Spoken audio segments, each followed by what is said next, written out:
Ola, pais e nais dos alumnos e alumnas do Colexio de Sandiás. Eu son Sandra, son psicóloga e vou a facer un breve resumo da conferencia que impartín o venres sobre estilos educativos parentais. Primeiro de todo, explicarvos que a miña intención é achegarvos información e recursos dun estilo educativo que vos vai a permitir que os nenos desenvolvan as súas capacidades, a súa personalidade e a súa autonomía dende o cariño e dende a comunicación. Educar non é unha tarefa doada, eso xa o sabedes, e vamos a tratar nestos minutiños de aportar pautas e estrategias para que vos poidan servir como guía. Imos a falar de 4 estilos educativos parentais, das súas características e das consecuencias a medio e longo plazo que ten a súa aplicación para os nenos e as nenas. Para iso vou a facer constantemente referencia a 2 conceptos: afecto, positivo e negativo, e aplicación de límites e de normas. O primeiro estilo educativo do que imos a falar é o neglixente, tamén o podedes atopar como indiferente. Neste estilo educativo, os pais non teñen unha implicación afectiva cos seus fillos, polo tanto non hai bicos apenas, non hai apertas, non hai eloxios cando o neno consigue algo que se propón, as súas metas, cando fai algo ben. Ademais diso, hai unha escaseza total de normas e límites porque son totalmente incompetentes na educación. Son os pais moi inmaduros para a súa idade, como se actuaran como se non tuveran fillos. Eso vai a ter unhas consecuencias o día de mañá para esos nenos que tamén van a ter esa incompetencia social moi posiblemente, ademais de ter unha dificultade no control de impulsos. Ademais diso, tamén volverán a ser outras persoas inmaduras con escasa motivación cando algunha tarefa lles implica un esforzo importante. O segundo estilo educativo é o autoritario. Este estilo comparte co anterior, que seguimos nun afecto negativo, non hai mostras de cariño habitualmente, entonces o neno non desenvolve a súa capacidade ou a súa competencia emocional dunha maneira adecuada. O que imos a ter esta vez é un control excesivo, unhas normas minuciosas, unhas normas estrictas que incluso implican moitas veces que eses nenos teñan medo dos seus pais. Vamos a ter un ambiente autocrático, unha comunicación unidireccional, non recíproca. O pai ou a nai intenta constantemente facer esa mostra de poder sobre o neno. E, por último, non hai esa responsabilidade paterna educativa donde os nenos adquiren a seguridade para poder facer fronte á vida. Entón, as consecuencias a longo plazo son varias e requiren, na maioría dos casos, atención psicolóxica. Entre elas teríamos unha escasa autonomía, unha escasa independencia, son nenos que están moi acostumbrados a seguir pauta tras pauta, entonces no momento en que eso non existe é como se perderan a guía totalmente. Son nenos que lles falta autoestima, lles falta autoconfianza para tomar decisións, ademais diso teñen unha escasa outra vez competencia social, son pouco creativos. E por último, son nenos que recurren moito a mentira, un tema moi consultado en terapia, e que tras indagar o estilo educativo dos pais, un estilo, como volvo a decir, autoritario, con exceso de límites e exceso de castigos, fai que esos nenos tendan a intentar evitar ese castigo por todos os medios posibles e entre eles moi recurrido a mentira. O terceiro estilo educativo do que imos a falar é o permisivo, ou tamén conocido como indulxente. Neste estilo educativo, pais e nais non acaban de discernir entre o que son conductas positivas e negativas dos nenos, polo tanto non actúan en consecuencia.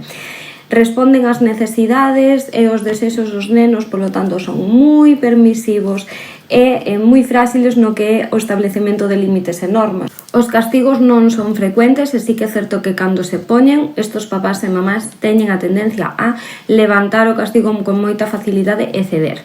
Que implica todo isto a curto e a longo plazo para os nenos e as nenas? Estos cativos teñen baixa competencia social, non están acostumbrados a respetar as persoas, son nenos que tenden os papás a decirme que, por exemplo, si non xogan o que el quere xogar, pois non quere xogar ou intentan poñerse porque non están acostumbrados a que lles digan que non, por exemplo. E ademais desto, teñen un baixo autocontrol, non teñen esa seguridade que lles dá o decir as consecuencias dos meus actos son estas, porque prácticamente non hai consecuencias, aínda que os actos sexan negativos.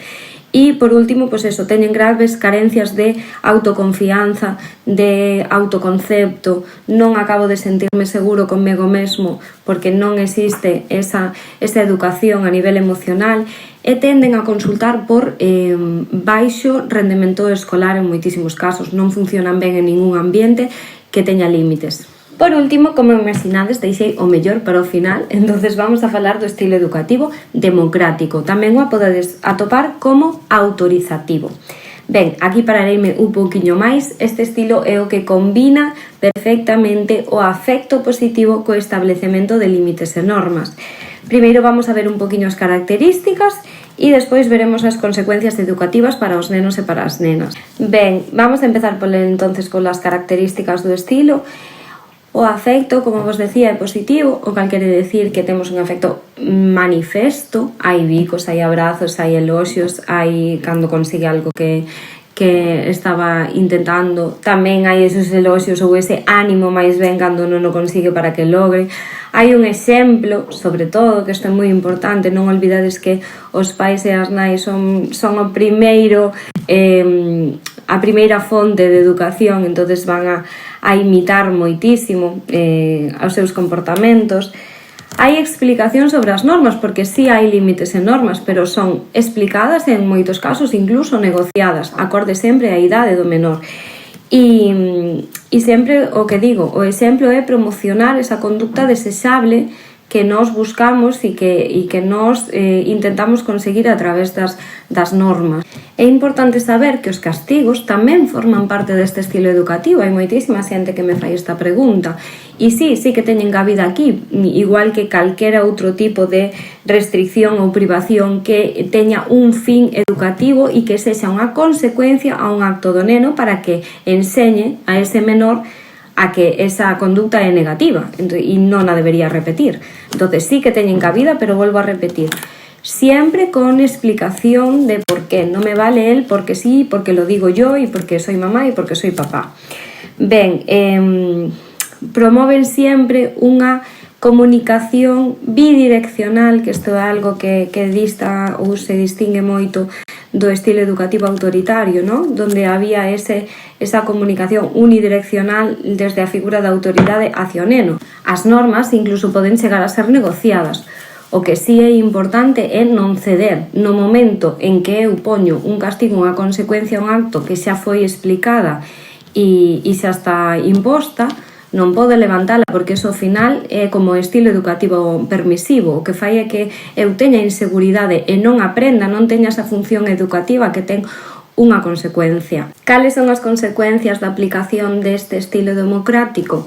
Pois, como imaginades, son positivas en todos os sentidos. Temos competencia social, temos autocontrol, temos motivación ante calquer tipo de meta ou tarefa.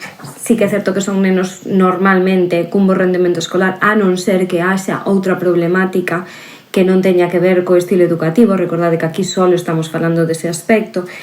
Temos nenos que non teñen habitualmente a necesidade de mentir, que teñen autoestima, que se queren a sí mesmos, que incluso son alegres, son espontáneos, son creativos e que incluso poden chegar a ter unha actitude altruísta ou prosocial, axudar a outras persoas. A modo de resumen, diríavos que, como imaginades, non é habitual que un neno consulte, os pais consulten por conflictos de tipo familiar, si utilizan este estilo educativo, porque a comunicación, sobre todo na casa, é boa. Non se trata de falar de ser perfectos, ni moito menos, porque, como decía ao principio do vídeo, educar non é doado e a todos nos pasan cousas dentro da casa, fora da casa, no traballo, que implica que non teñamos sempre nin a mesma paciencia, nin o mesmo humor, nin moitísimo menos. Entonces, hoxe expliqueivos cales son os estilos, expliqueivos sobre todo cal é o que temos que intentar seguir en todo momento, pero se en algún momento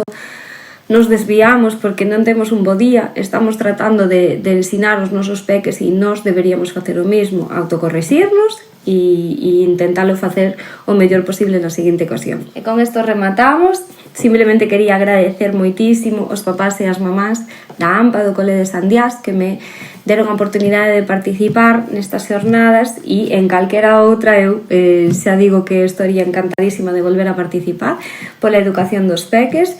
E calquera cousa que necesitedes a nivel individual, por suposto que aquí estou, podedes vos poñer en contacto comigo e estarei encantadísima de axudarvos.